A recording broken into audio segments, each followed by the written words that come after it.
Over the past decades there have been many magazine pouches that took their place on the shooting market, but often people ask which one is the best. Well, the truth is they all have pros and cons, so depending on what you do and what you prefer, you will pick a specific pouch. And today we will be making that choice easier for you, as we will give you an objective view on the most common pouches known today.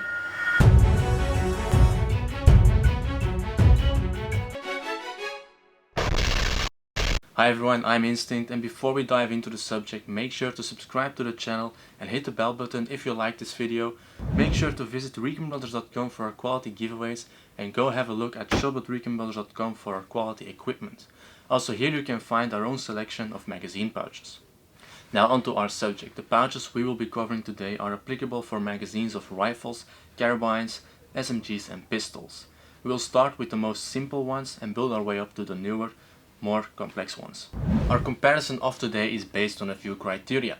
The first one is the retention of the pouch, by which we mean how well does the pouch hold a magazine. The second one is the draw speed, by which we mean how fast can you access your magazine. The third one is the inserting speed, by which we mean how quickly can you reinsert a magazine into the pouch when doing a tactical reload when you don't have a dump pouch.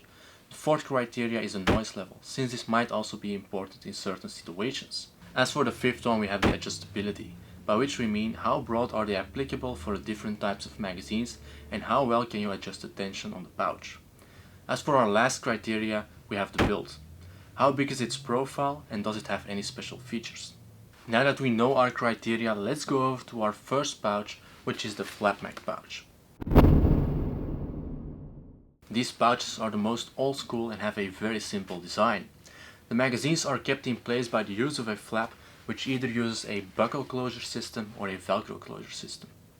When it comes to the retention, the flap makes sure you don't lose your magazines, even in harsh conditions.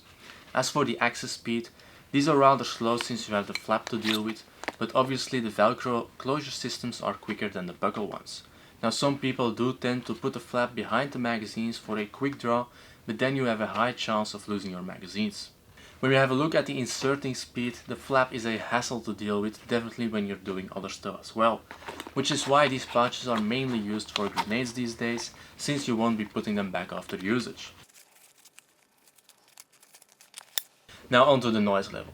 It is obvious that magazine pouches with a velcro are not silent at all, so keep that in mind when you have to consider that. When it comes to adjustability, these pouches are created to be applicable to different types of magazines. Also, with some, the flap is link adjustable, which allows you to custom fit them to small or large magazines. They can also be used for other equipments as well, beside magazines. As for the build, these can be quite bulky, definitely if you decide to put multiple magazines into a single pouch, but considering that, they are actually a very slim option if you need to carry lots of magazines. Now that we've talked about these ones, let's go over to the bungee cord mag pouches. These pouches are the next improvement when it comes to keeping your magazines in place. This by using a simple bungee cord as fixation. Now onto our first criteria, the retention. These pouches are a secure system as long as there's no damage to the bungee cord. Now to give you an idea of the retention, these pouches are also commonly used for units that have to jump out of a plane. Now onto our access speed. These pouches are pretty quick, but not in terms of fast mag pouches, which we'll cover in a bit. This is because you have to remove the tension cord, which takes time. Now some do keep them aside to have a quicker draw, but then again you have a chance to lose your magazine since the pouch itself doesn't retain that very well. Let's have a look at the inserting speed. These pouches are quite a hassle to deal with since the bungee cord can get in your way somehow. As for the noise level, these pouches are basically silent in use. When it comes to adjustability, the retention of the bungee cord can be adjusted, and it's recommended to find a sweet spot. If you make it too loose, you risk losing a magazine, and if you make the tension too hard, it's basically unpractical in use. These pouches have a quite universal build. For example, an M4 style pouch can also fit an AK magazine, and a UMP style pouch can also fit a Scorpion Evo magazine. Furthermore, these also come in horizontal versions, which allow you to carry more magazines either on your belt or below the plates of your carrier. These are quite slim in build and allow you to attach other pouches onto them due to the belts. These also come in 2 or 3 side-by-side pouches, which make it cheaper but make you less modular in your setup. Another good thing to know is that these pouches can be converted into FastMag pouches by using our FastMag mod. The link to this video can be found in the description down below. Now that was it for these kind of pouches. Let's have a look at the Kydex or polymer pouches. These pouches are molded out of a thermoplastic material which creates a strong, open top, low profile and easy accessible pouch. Now these are probably the best open top magazines when it comes to retention, since the magazine clicks in and won't go anywhere. When it comes to the draw and inserting speed, these pouches are very quick and easy in use, though they do make a sound whenever you insert a magazine. Also, since these pouches are made of a hard solid material, they do make a sound when hitting other hard objects, unlike the nylon or cordura pouches. When it comes to the adjustability, these pouches are mainly created for one specific type of magazine, though you can adjust the tension by adjusting some screws or repositioning an elastic band. When it comes to the build of these pouches, they are very low in profile, they don't allow you to attach any other pouches on top of them, and they usually take up more MOLLE space than other pouches. Now due to their secure fit, these can also be mounted upside down, but keep in mind, nothing beats gravity. Above that, since these pouches are molded, they do sometimes come in an uncommon angle, which allows for a more ergonomic draw. Now that we've covered those, let's go over to retention inserts. Retention inserts are something on their own since they're not a pouch, but more of a solution for pouches with retention problems. Mostly these can be found in kangaroo pouches on carriers or chest rigs.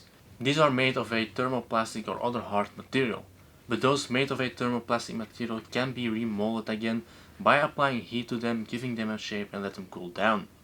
This creates a custom fit. The difficulty with retention is that it relies on two things, namely the retention of the insert into the pouch and the retention of your magazine into the insert. This sometimes creates more problems than solutions, which make you pull out the insert when drawing a magazine.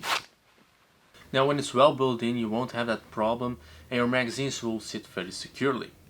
When it comes to the drawing speed, these are quick to reach, but sometimes the force needed to draw the magazine is too less or too much, and for this you need to fix them by remolding them. When it comes to the inserting speed, these are very quick, but they do require you to give an additional push to keep the magazines well retained, which takes up more time than with other pouches. When it comes to the noise level, these make a sound whenever you insert or draw a magazine, so that's something you have to keep in mind. When it comes to the adjustability, these can be reshaped by adding heat, but that's about it. And at last, as for the build, this is more dependent on the pouch you use than the insert itself. Now that we've talked about these inserts, let's have a look at a FastMag pouch. FastMag pouches are an advanced version of cordura or nylon pouches that make use of a bungee cord or other elastic materials to create tension around the magazine. This creates an open top, easy accessible mag pouch. Retention wise, these are pretty good, but it depends on their design, though you may lose a magazine when making certain brutal movements. When it comes to the draw and inserting speed, these magazine pouches are very quick, because nothing gets in the way, though this only counts when there is no pressure applied on the magazine pouch. When it comes to noise, these are silent in use, and as for their adjustability, these are created to be as universal as possible and allow you to create tension by using the block hole clip on the paracord designs and using the velcro on the elastic designs. They also allow you to carry other equipment besides magazines. For example, some radios and grenades will fit a pouch just fine. As for our last criteria, the build, these pouches are very low in profile and some come with belts which allow you to attach other pouches onto them. Now that we've talked about these pouches, let's go over to a slightly alternate pouch which is called the Taco Mag pouch. This is a system that mainly uses the design of a FastMag pouch, but in addition it also uses polymer brackets, and it is also an open top design for easy access. As for the retention, this is about the same as with the full nylon FastMag pouches, but it does need a bit more retention due to the plastic brackets. Their draw speed is also very quick and even a bit smoother than with the full nylon ones. As for their inserting speed, these are very quick. Also, the polymer lips on the side make it an easy guide to insert the magazine, and the smooth surface of the plastic make it a bit smoother than with the full nylon ones. Also note that due to the polymer brackets, the pouch holds its shape very well even under pressure, unlike with the full nylon ones. This allows you to insert a magazine on places like the inside of the cummerbund. As for the noise and adjustability, these are about the same as the full nylon ones with bungee cord. Thus they also allow you to carry other equipment as well. As for their build, it is about the same as the full nylon ones with bungee cord and also allow you to attach other pouches onto them. Now that this has been covered, let's go over to the extreme low profile mag pouches. These pouches are made of an elastic material to minimize the weight and profile as much as possible. These also have an open top design for quick access. As for retention, these pouches are made of an elastic which grips around the whole magazine. The likelihood of losing a magazine is about the same as with a fast mag pouch as long as there is a grippy material on the inside. You can also add a bungee cord for over the top fixation. When it comes to drawing a magazine, these are very quick in use. As for reinserting a magazine, these are much more difficult to work with than other fast mag pouches. As for the noise, they are also silent in use. The elastic material allows for different types of magazines to be inserted into the pouch, but that's about it for adjustability. When it comes to the build, these are extremely low in profile and don't allow you to attach any other pouches onto them, but you can also carry other stuff in them. That said, let's go over to our last type of pouches, the hybrid pouches. These pouches are constructed by bringing elements of the previous ones together. Obviously we can't give an overall view on the criteria since they can differ very much from each other. But because we talked about the previous ones and how they do in these criteria, you should be able to get a good idea of what combining these elements will give. Now if you would like to know more about Molly and some tips and tricks for them, since it has to do with pouches, go have a look at our How to Molly video linked in the description down below. So guys, that was it for the pouches we wanted to cover today. We hope this video helped you out for the pouches you need. If so, make sure to like the video. Let us know in the comments down below which pouches you prefer to use. Thanks for watching, we'll see you next week.